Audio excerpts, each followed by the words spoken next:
Rice செய்ய போகிறோம். அதுக்கு கீ,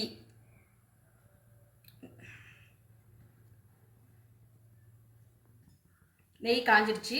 பிரியாணி இலை, 4 ஏலக்காய், 2 பட்டை, 4 கிராம்பு,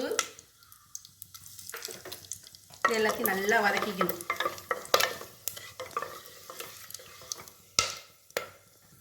அடுத்து முந்திரி, அதையும் அதை வதக்கிக்கணும் தான்.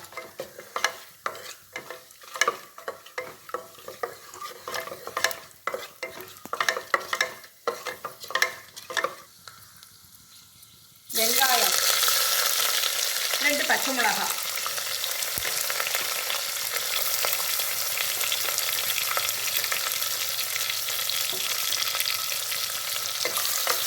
அதை லேசாக வதக்கிக்கணும். ரொம்ப வதக்கக்கூடாது, லேசாக வதக்கிக்கணும்.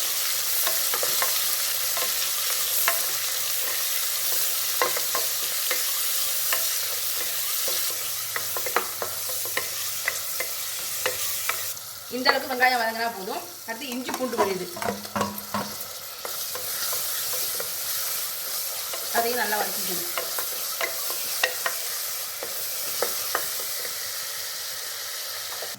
இந்த அளவு 1 டம்ளர் ரைஸ் எடுத்திருக்கேன். நான் சாதாரண சாப்பாட்டு ரைஸ் தான் எடுத்திருக்கேன். நீங்கள் வந்து பாஸ்மதி ரைஸாக இருந்தால் 1க்கு 1.5 ஊற்றணும். நான் சாப்பாட்டு அரிசிங்கிறதுனால 1க்கு 2.5 தண்ணி ஊற்ற போகிறேன். இந்த ஒரு டம்ளர் அரிசிக்கு இப்போ 2.5 டம்ளர் தண்ணி ஊற்ற போகிறேன்.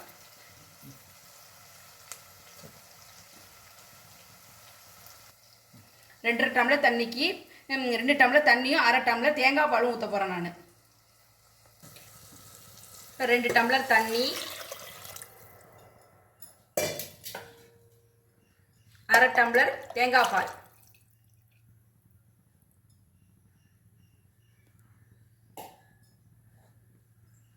இப்போ இந்த ஊற வச்ச ரைஸ் அதில் போட போகிறேன்.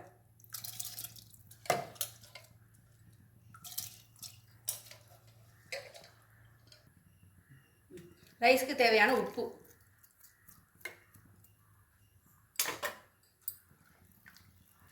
நல்லா கொதி வரட்டும். கொதி வந்தது நம்ம மூடி வச்சுருவோம்.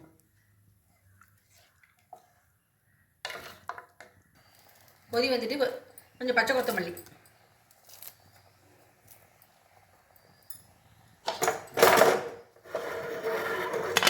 மூடி 2 விசில் வச்சு விடணும்.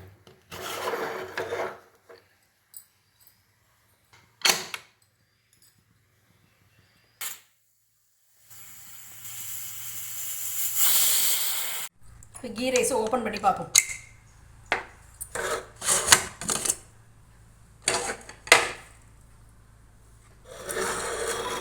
பாருங்கள் எப்படி சூப்பராக வந்திருக்குன்னு, பொல பொலன்னு. பாஸ்மதி ரைஸில் செஞ்ச மாதிரியே இருக்குது பாருங்க.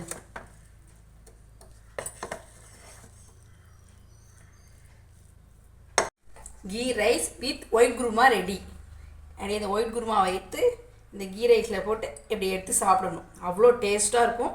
நீங்களே இந்தமாரி கீ ரைஸும் ஒயிட் குருமாவும் செஞ்சு பாருங்கள்.